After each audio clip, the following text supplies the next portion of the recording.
Avanço? Vai lá? Ok. Então vamos.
Bom, vamos lá então? Tirar essas coisas da frente, né?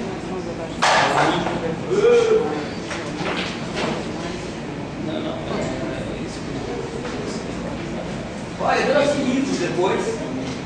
Tá certo? Eu tive a editora mais barata, enquanto eu não ganho um centavo, tá certo? É só a mão invisível do mercado que funciona a nosso favor, tá certo? Depois a gente vê. Se vocês quiserem fazer um intervalo, nem ontem, me avisem, tá certo? Eu vou. Se vocês derem conta, ele está tirando 5 horas, tá certo? Vê, quando o Lucas ele começa o capítulo do trabalho, ele começa a fazer uma observação que ele vai depois retomar no primeiro parágrafo do capítulo da reprodução, que é o capítulo seguinte ao capítulo do trabalho. Ele começa dizendo o seguinte: olha, estudar o trabalho, tal como a gente vai fazer nesse capítulo, de uma forma isolada da reprodução da totalidade social, vai dizer ele, é uma enorme abstração.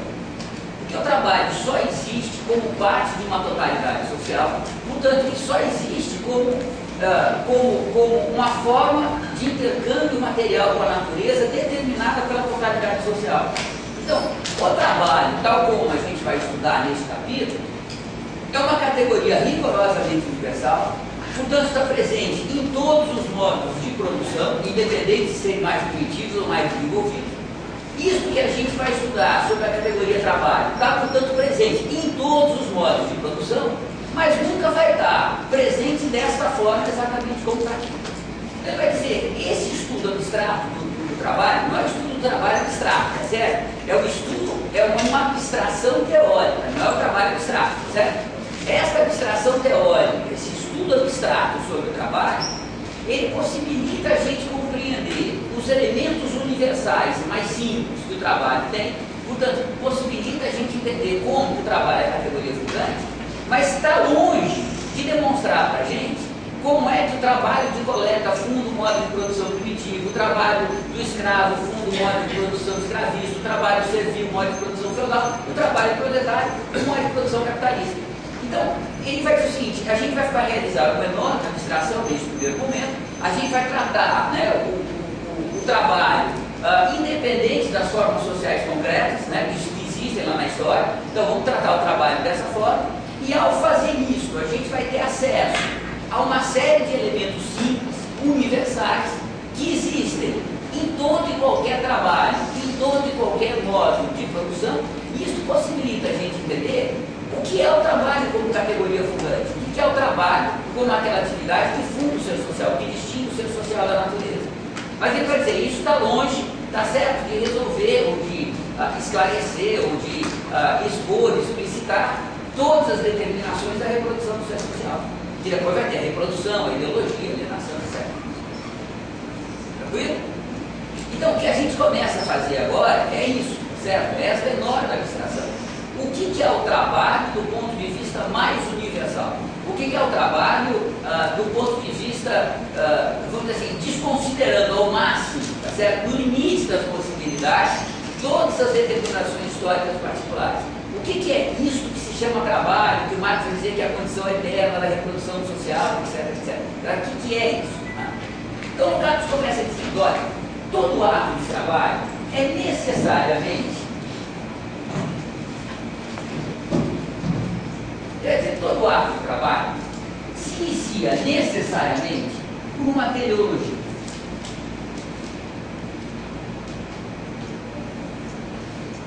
O que o Lukács está dizendo com isso? Veja, telos vem do grego, teleologia vem do telos grego, que quer dizer finalidade.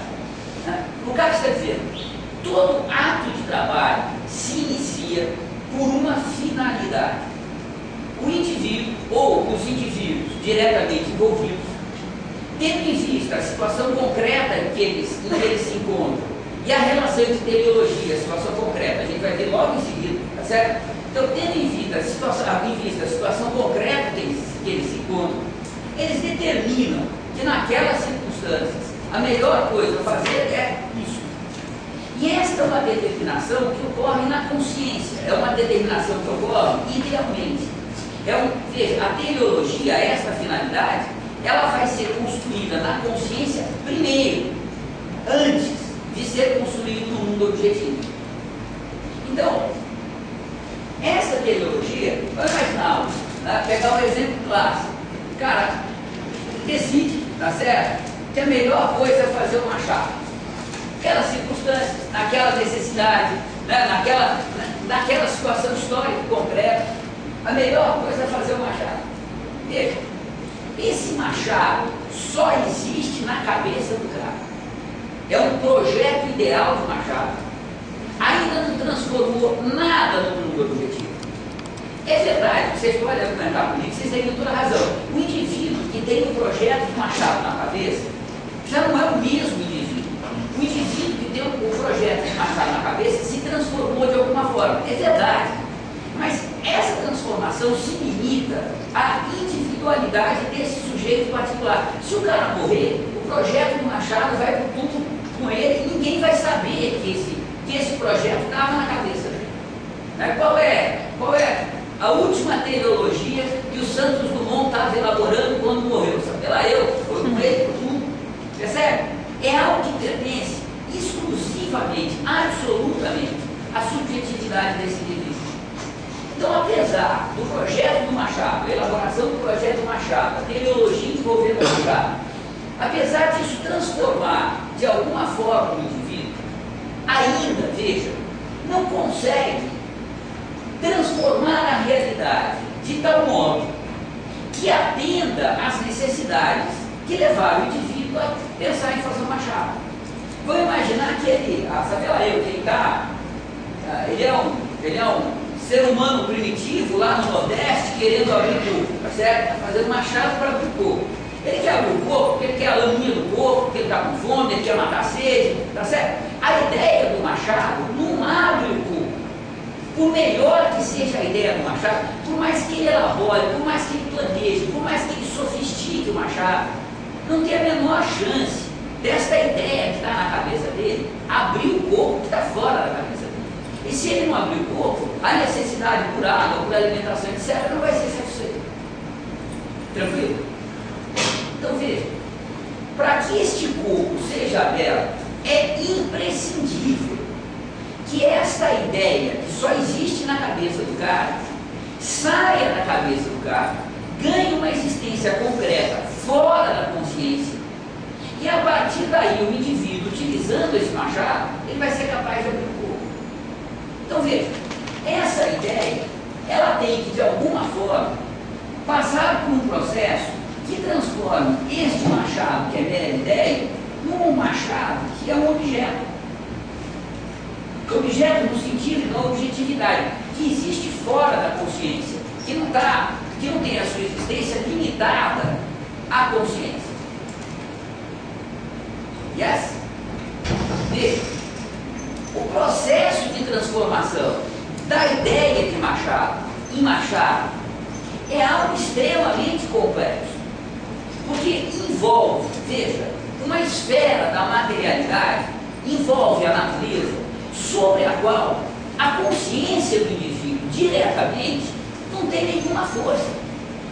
Veja, não adianta o indivíduo chegar com um pedaço de pedra, um pedaço de madeira, um pedaço de cipó e falar: pedrinha, cipózinho, amor meu, junte-se com essa madeira, vire o machadinho que eu estou precisando. Não vai adiantar, percebe?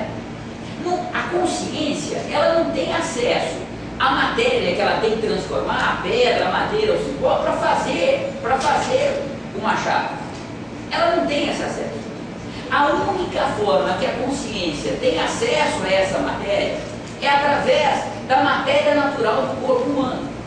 A matéria natural do corpo humano, essa matéria, tá certo? Essa matéria é a única porção da matéria natural que está sob controle direto da nossa consciência. Então, a única forma da ideia machado se transformar num machado externo à consciência, e portanto ter a propriedade de abrir o corpo, e portanto satisfazer a necessidade, veja, a única forma é a consciência utilizar essa porção da natureza, que está sob controle direto da consciência, para, através de matéria natural contra matéria natural, a mão humana contra a pedra, a madeira, impor à matéria natural uma transformação na sua forma. A madeira continua madeira, a pedra continua pedra, o cipó continua cipó, só que agora organizados de uma determinada maneira, que é o machado. Veja, se eu pegar o machado prontinho, triturar esse machado, jogar no chão, eu não tenho mais machado. A matéria natural é exatamente a mesma, os átomos continuam exatamente os mesmos. O machado não é a matéria natural tão somente. O machado é a matéria natural ordenada de uma determinada maneira que tem utilidade para a gente, que tem valor de uso para a gente, que serve para atender alguma necessidade da gente. A gente está dizendo, humano. Tranquilo? Veja, como a única forma de você transformar a matéria natural é através dos processos naturais, você só transforma a matéria natural através de processos químicos, físicos ou biológicos. Não tem outra forma de você transformar a matéria natural. A única interação possível com a matéria natural é aquilo que a matéria natural pode fazer. Os processos químicos, físicos e biológicos. Está claro isso? A matéria não tem consciência. Do lado, desculpa, a matéria natural não tem consciência. Do lado da natureza não tem consciência. A única interação possível da matéria natural é com a matéria natural, não é com a ideologia, não é com a ideia. Tranquilo isso que eu estou dizendo? Se a gente não utilizar os processos da natureza para transformar a natureza, a gente não consegue transformar a natureza. O que significa que o nosso poder de transformar a natureza tem um determinado limite. A gente não faz da natureza tudo o que a gente quer. A gente faz da natureza tudo aquilo que a natureza permite que a gente faça dela. Tranquilo? Lembra a Idade Média, a pedra filosofal? Os caras queriam encontrar uma substância que, encostando com a outra, transformasse qualquer coisa em ouro. Por que eles não conseguiram? Porque na natureza não existe nenhum processo natural que possibilite, encostando com o outro, produzir ouro. Eles não conseguiram, não é porque a ideia era absurda, eles não conseguiram porque a natureza não possibilita que a gente faça uma pedra filosofal. A ideia era absurda porque a natureza não possibilita. Em si a ideia era genial, né? Se desse certo. O ouro não seria ouro, tá certo? Mas... tranquilo até aqui? Então veja, toda a teleologia, para ela ser capaz de atender a necessidade que está na sua origem, ela tem que passar por um processo de objetivação. E o processo de objetivação, nós estamos falando do trabalho, tá certo? O processo de objetivação do trabalho é o processo de transformação da natureza.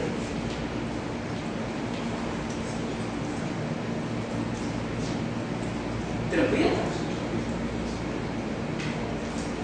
Yes? Tranquilo? Ninguém mais vai dizer, este projeto objetiva discutir a amarelidade das paredes, Objetivo é transformar em objeto, não é ter finalidade, tá certo?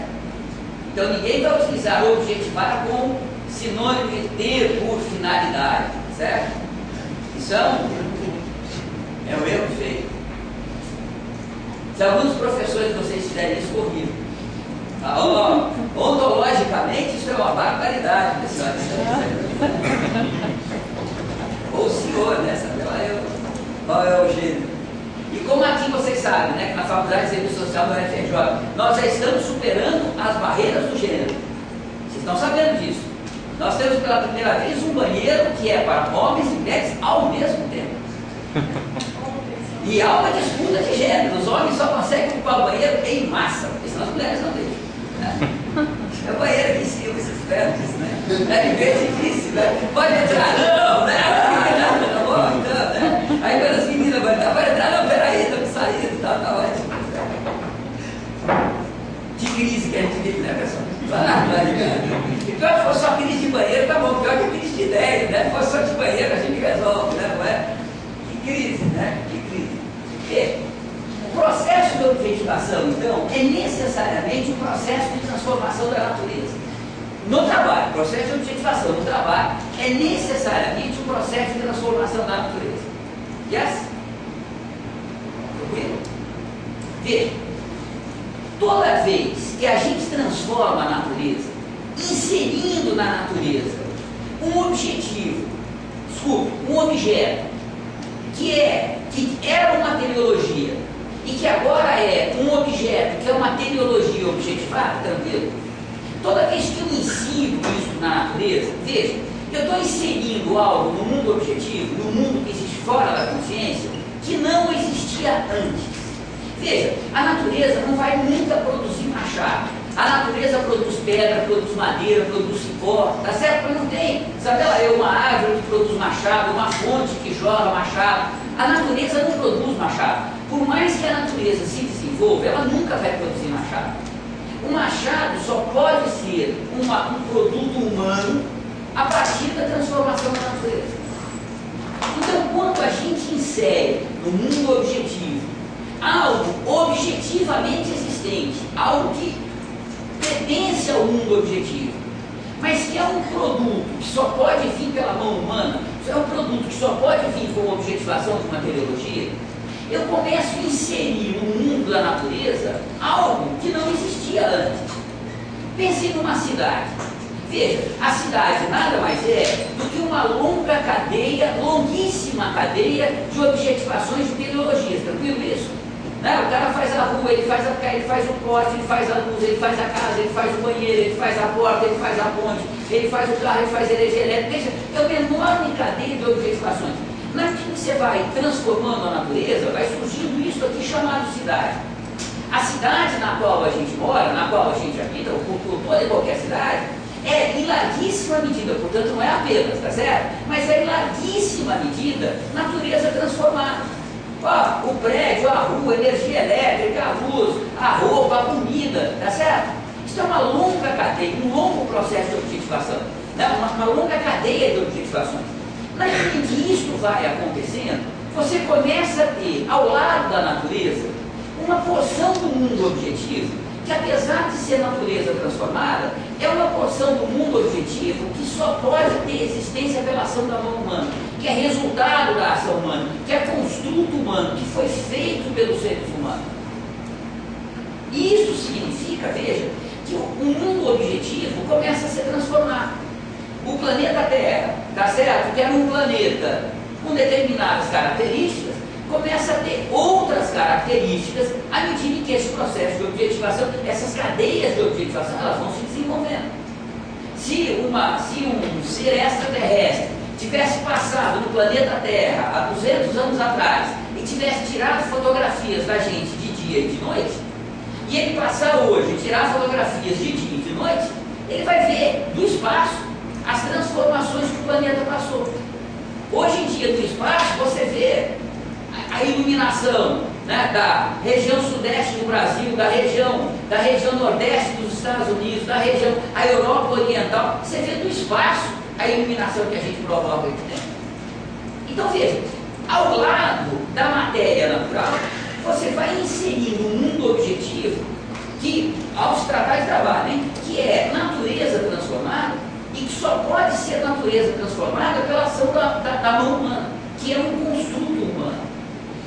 Yes? Olha que legal. Todo mundo objetivo, toda objetividade é uma relação de causa e efeito.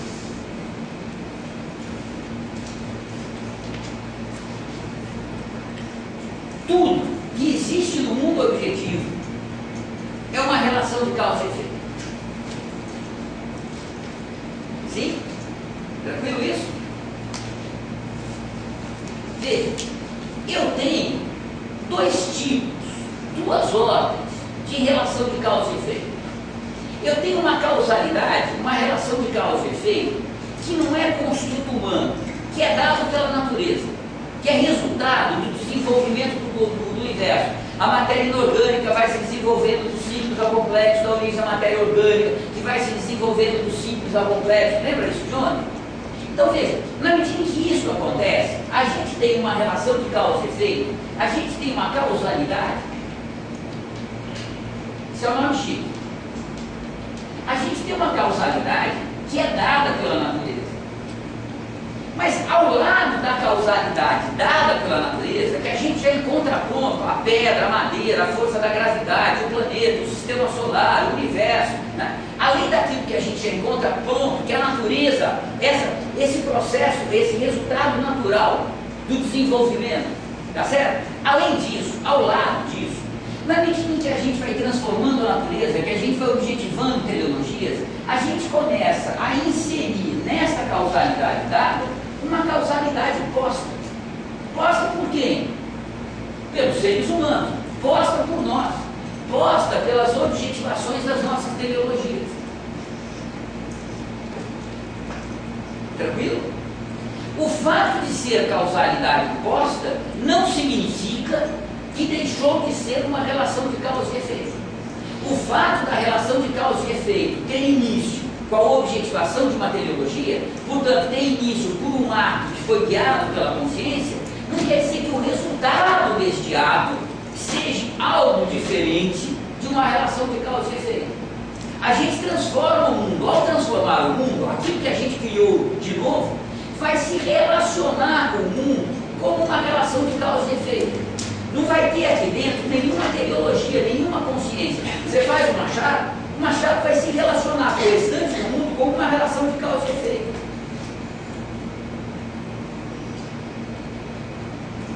Tranquilo? Veja, o machado pode quebrar na hora que a gente mais precisa. O machado pode sobreviver àquele que o criou. Veja os machados que a gente tem nos museus da época pré-histórica, etc, etc. Veja, a relação do machado com o mundo existente é como qualquer outra relação de qualquer outra coisa existente. Uma relação de causa e efeito.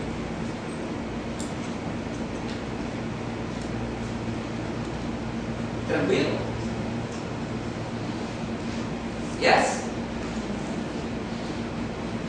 Está todo mundo entendendo isso, né? Ah? Tá. Isso é difícil para é complicado. Se complicar, fácil eu voltar para trás, tá certo? Você segura. Veja, toda vez que eu ensino uma causalidade posta, toda vez que eu construo um novo objeto, que eu insiro no mundo um novo nexo causal, uma nova relação de causa e efeito, toda vez que eu faço isso, veja, o que eu crio é rigorosamente singular e único. Nunca mais vai se repetir na história. Você faz um machado, você nunca vai fazer um machado exatamente igual, nunca mais, né? Fazer um machado igualzinho pela segunda vez é diferente de fazer um machado pela primeira vez. Fazer pela terceira vez é diferente de fazer pela segunda, e assim sucessivamente. A gente nunca vai ter dois processos de objetivação, portanto a gente nunca vai ter dois objetos exatamente iguais. Tranquilo isso?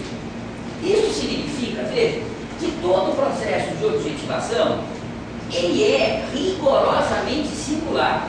Ele nunca mais vai se repetir igualzinho da mesma forma de novo. Tranquilo? Agora vai direto.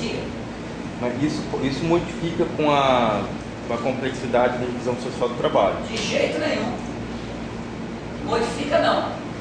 Por que o Fordismo tem que criar o Taylorismo? Por que é fundamental desenvolver a técnica para fazer com que o ato humano seja cada vez mais semelhante ao outro? Porque o ato humano nunca é idêntico ao outro. Se fosse, você não teria que ter todo esse mecanismo de controle. O ser humano nunca consegue repetir exatamente aquilo que ele fez uma vez, a segunda, a terceira, a quarta. É impossível fazer. Se você força a fazer isso através de um processo de exploração, de alienação, etc., você vai provocando um tal nível, tá certo, de sofrimento, de não... que a ação não se repete nunca mais igual de novo. Então, mesmo nas fábricas mais fordizadas, mais fordistas imagináveis, tá certo? Por que você tem que ter todo o mecanismo de controle? Porque você nunca consegue que seja exatamente igual. Mas a especialidade, ela cria um campo de possibilidade de... Ou seja, você consegue colocar isso sob controle, mas você não consegue eliminá-lo. Tá certo? O fato de ter que colocar sob controle é a prova que você não consegue eliminar. Mas se você eliminasse, não precisaria controlar. Tá certo?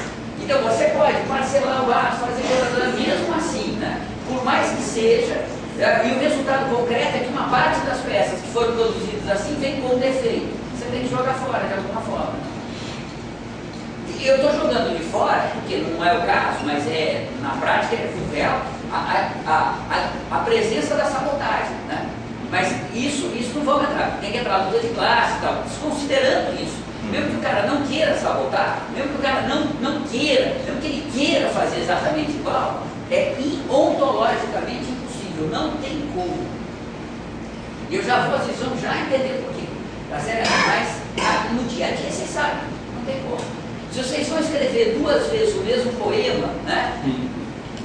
A segunda vez é diferente da primeira, a terceira, da segunda, a quarta. Você nunca escreve um poema, né, 2 poemas exatamente iguais, você nunca. Yes? Veja. O que vai acontecer?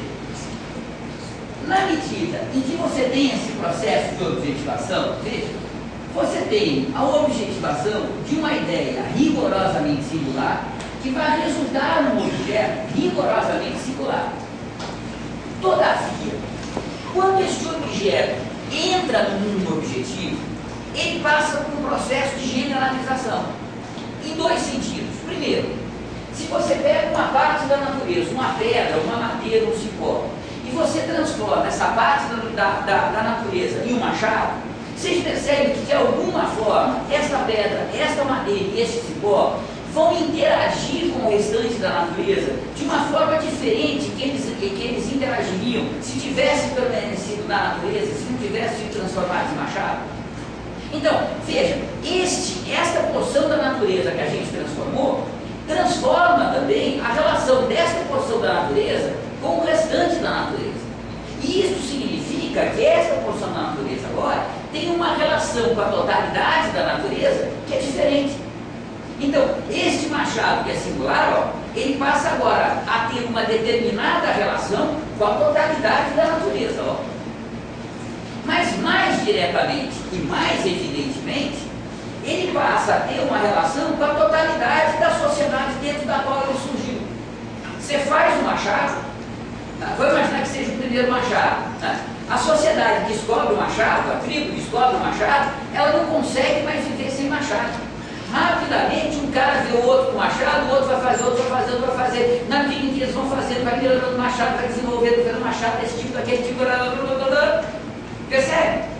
Não tem nenhum processo de objetivação que não seja rigorosamente singular. E não tem nenhum processo de objetivação que não passe por um processo de generalização. Na medida em que você está fazendo o machado, na medida em que você está transformando a natureza, os outros indivíduos estão olhando o que está acontecendo. E isso começa a mudar a totalidade da sociedade.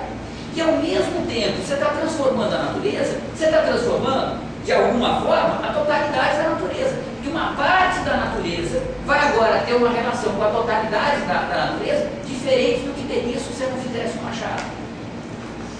Veja, o processo de objetivação objetivação implica necessariamente num processo de generalização. Aquilo que era singular, né, aquilo que era uma ideia singular, uma teleologia singular, continua sendo um objeto singular, mas agora como um objeto que pertence ao mundo objetivo, que pertence à causalidade, este objeto entra agora como parte da relação universal de causa e efeito. E ele, portanto, passa por um processo de generalização. A vida dele não vai ser determinada, a história dele não vai ser determinada apenas por ele, vai ser determinado por ele e a relação que ele mantém com a totalidade do existente.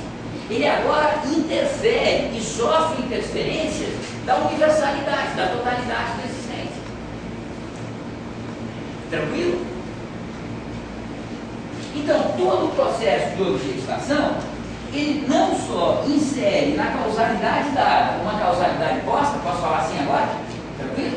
Como ao fazer isso, veja, a gente passa por um processo de generalização.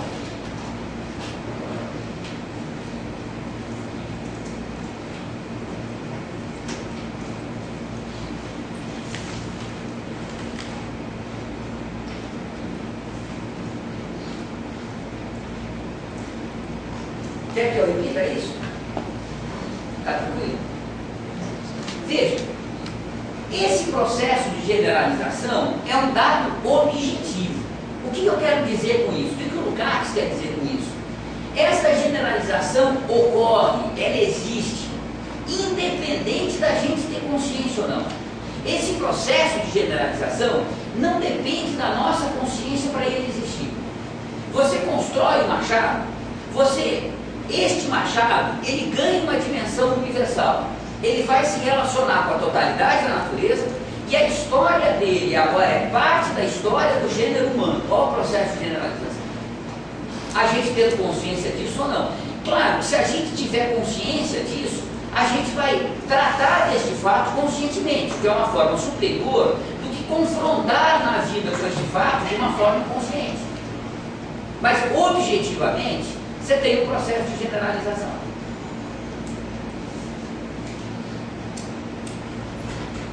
Sim? Tranquilo? Olha para que legal. Este processo de generalização significa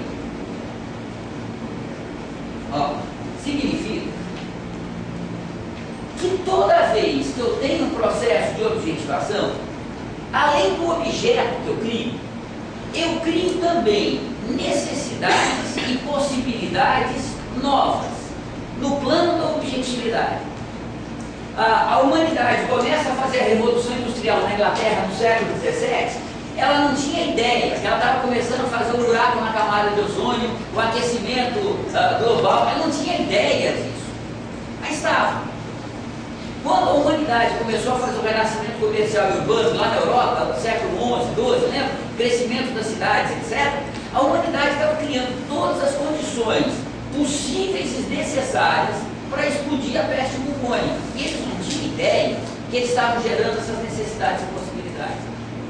Toda vez que você transforma o mundo através de uma objetivação de uma teleologia, toda vez que isso acontece, o processo de generalização implica necessariamente que você vai criar necessidades e possibilidades objetivas novas. Então, uma sociedade que conhece o machado não consegue mais viver sem machado.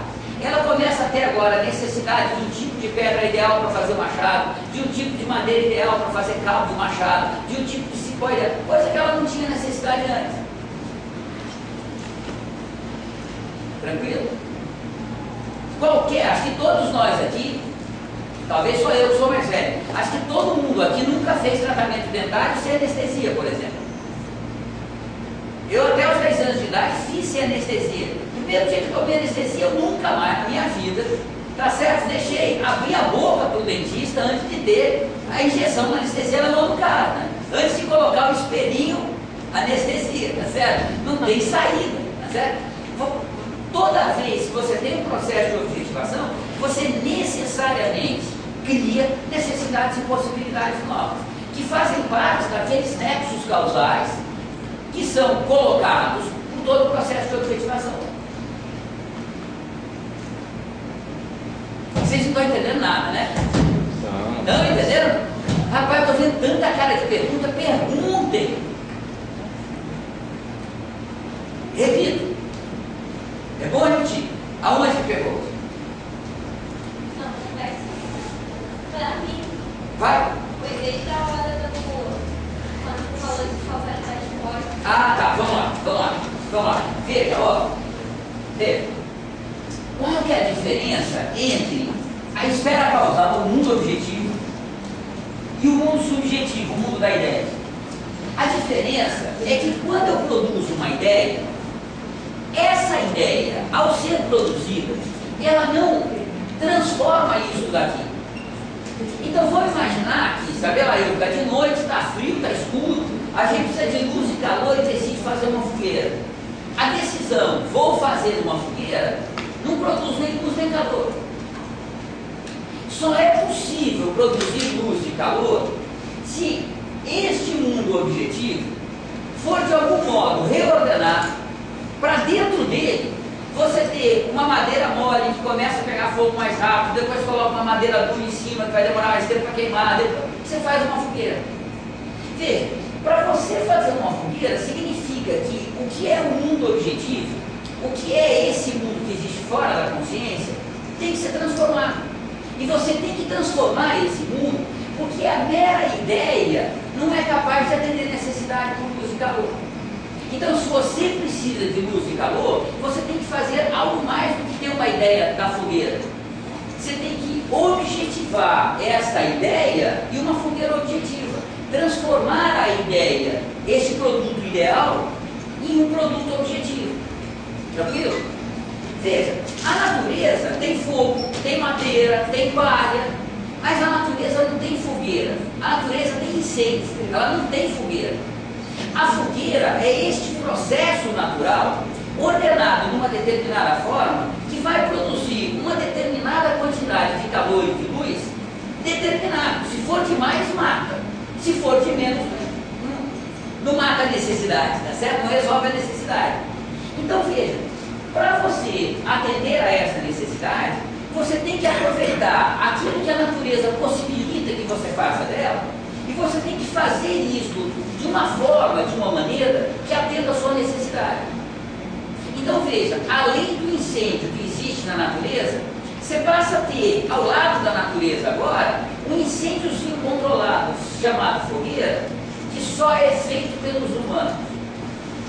A natureza não produz fogueira, só os humanos fazem isso. Na medida em que o ser humano vai se desenvolvendo, que a gente sai de fogueira para cidade, de cidade, blá, blá, blá, blá, tá certo? Veja, ao lado da causalidade dada pela natureza, além da relação de causa e efeito produzida pela natureza, você começa a ter um mundo objetivo que é inteiramente construído pelos homens. Construído pelos homens, transformando a natureza. Tal como a gente transformou o incêndio em fogueira, a gente vai transformando o planeta Terra num mundo habitado pelos homens. Então é cada vez mais cidade, cada vez mais casa, cada vez mais carro, cada vez mais... Tá certo? E o resultado disso é que ao lado daquilo que a natureza construiu, você passa a ter uma camada que é o que os homens construíram, o que os seres humanos construíram. Esta camada, que é aquilo que os seres humanos construíram, é a causalidade posta. Por que posta? Porque essa causalidade é posta por uma teleologia que foi objetivada, pela objetivação de uma teleologia. Como é que a fogueira entra na história? Posta por uma objetivação de uma ideia. Melhorou? Então veja, a causalidade posta, ela é tão objetiva, tão material, quanto a dada pela natureza. A diferença é que essa posta fomos nós que fizemos.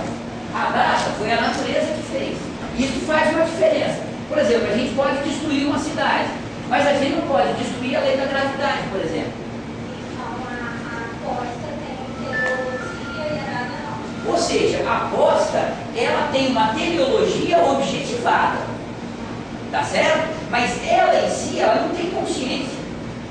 Veja, esse prédio, isso aqui é uma teleologia aposta, tá certo? É uma teleologia objetivada. O prédio é uma relação de causa e efeito. Você tem ferro, tem concreto, tem a gravidade, tem a resistência, tem o deslocamento, tá certo? Ele tem um processo de degradação, que é um processo, né, de degradação da oxidação do ferro, da oxidação do concreto, é um processo que é uma relação de causa e efeito. Você não tem nenhuma consciência no prédio, mas o prédio é resultado da objetivação de um projeto conscientemente posto, construído pela consciência. Então, sem a consciência, o prédio não existiria. Mas o prédio não tem consciência. Quando você tem que consertar o prédio, você tem que consertar o prédio. Você pega mais matéria natural e pluma ele. Você não chega ao prédio e fala, ó, tricozinho, aguenta aí mais um pouco, eu preciso de você mais 10 anos. Percebe? Você não tem nenhuma interação de ideia com ideia. Ó, tem um trigo ali, então eu vou pegar um pedaço de ferro, vou pegar o concreto, vou fazer um chumbamento. Percebe? Melhorou? Então veja, na medida em que isso vai acontecendo, a gente passa a ter no universo algo que a gente não tinha antes. O universo ele só é capaz de produzir coisas naturais. A gente é capaz de transformar as coisas naturais em coisas sociais, que só tem utilidade para os homens, que a natureza não vai produzir nunca. E a gente faz isso em larga medida, portanto, não apenas transformando a natureza. Tranquilo? Melhorou? Está claro para todo mundo? Certo? Não faço cerimônia, tá certo? Fique tão longe para cá para deixar vocês com dúvida. Lembra que não tem pergunta idiota, só tem exposição ruim, tá certo? Então perguntem tudo, tá certo? Por que se a rosa é vermelha, por que a folha é verde? Pronto, essa é uma pergunta ontológica profunda. Eu não sei, não tenho a menor ideia, né? Tem razão, não tenho a menor ideia. Mas perguntem tudo, tá certo? Perguntem tudo. Vamos lá? Melhorou? Veja, olha que legal. Toda vez que eu tenho um processo de generalização, processo de objetivação, está claro a questão da generalização? Tranquilo? Mas que isso acontece, veja, eu tenho a produção de necessidades e possibilidades novas. Novas porque eu não tinha antes. A sociedade que tem um machado, ela pode fazer coisas que ela não podia antes, e ela precisa do machado que ela não precisava antes.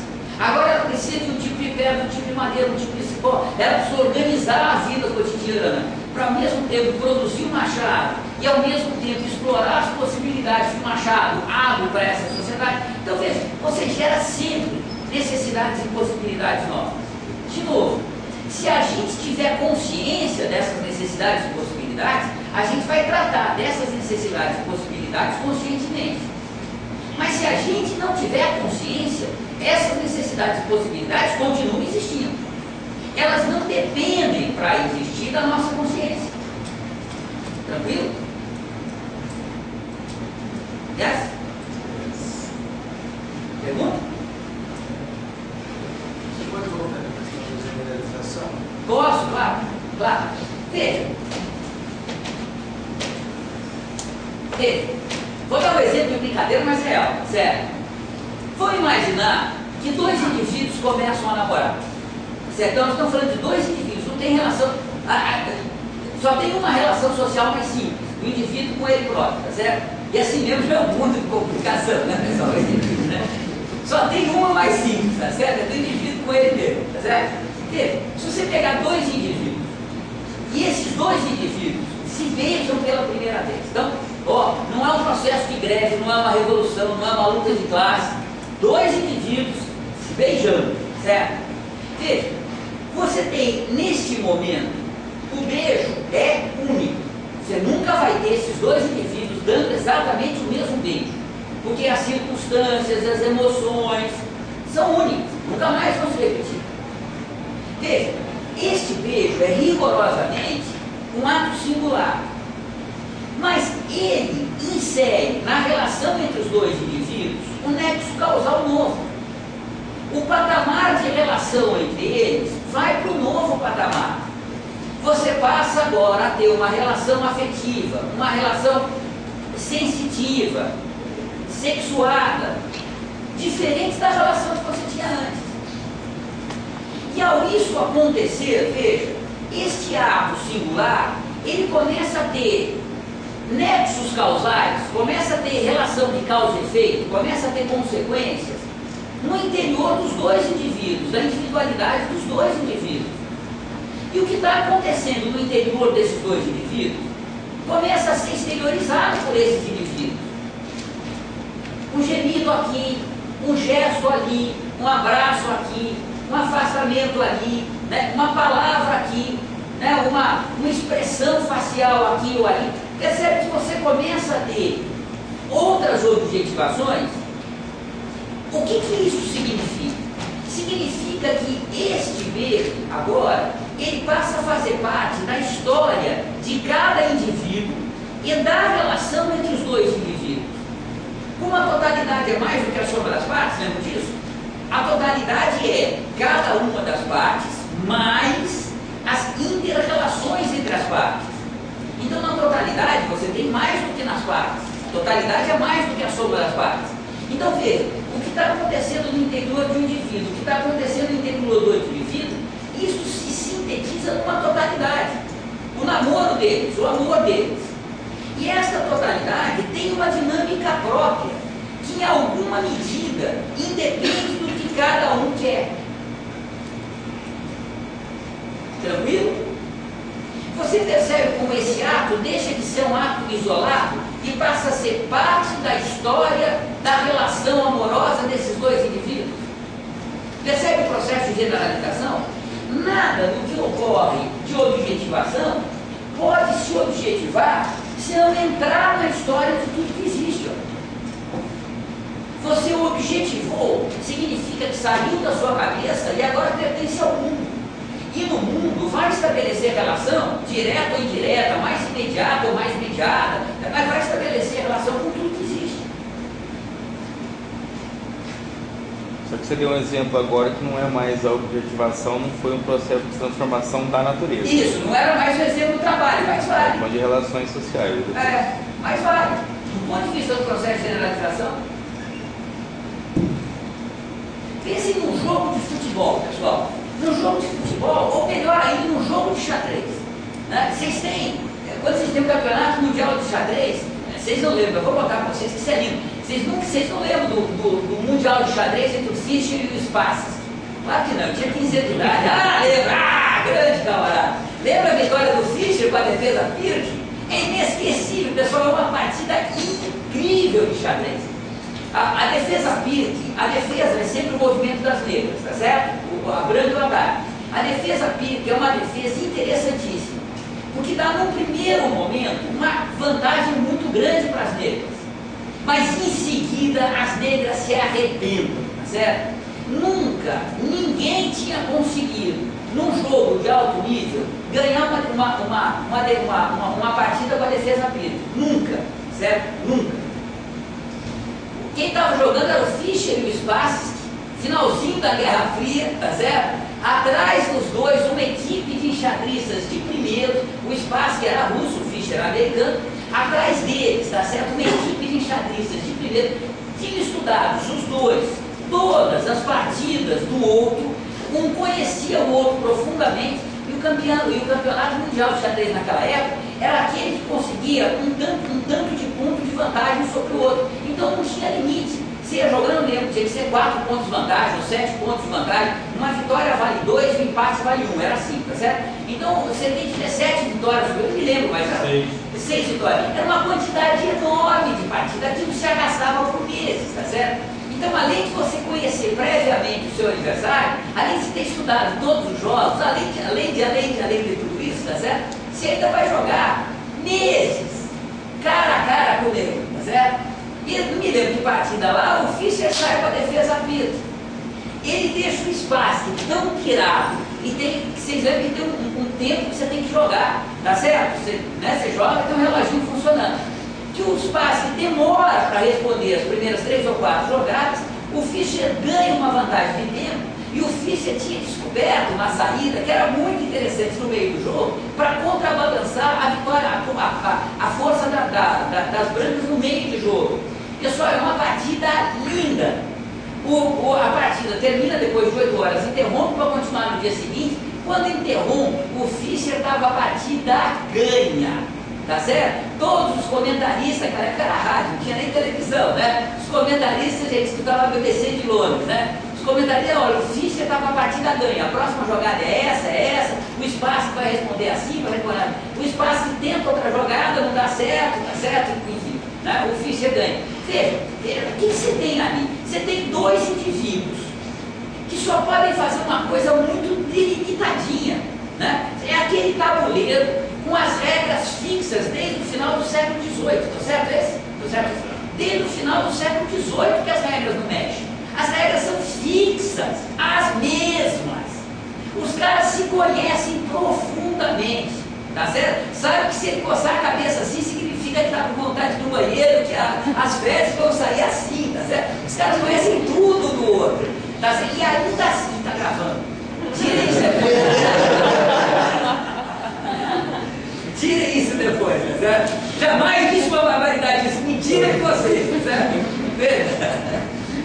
E isso significa que o cara, dentro disso, o cara abre uma possibilidade que nunca tinha existido antes. Alarga as fronteiras do possível. E isso se transforma em um bem da humanidade. Percebe? Imediatamente a história do xadrez muda. A partir de agora, tem uma jogada de defesa virtu que abre a possibilidade da vitória no campeonato mundial. Legal, né? Então veja, se vocês têm dois indivíduos numa relação assim, você percebe como o jogo é maior do que cada um deles. Os dois querem ganhar, mas a dinâmica do jogo, que vai ser determinada pelo movimento deles, tem algo além do que o movimento deles. Porque a totalidade ali, olha, tem uma quantidade tão grande de relações que eles não conseguem pré-determinar. É impossível ali. A totalidade é mais do que a soma das partes. Você faz um movimento, muda a qualidade do todo. Às vezes, de forma que você não esperava. E como o outro vai reagir, você não sabe como é que ele vai reagir. É incrível.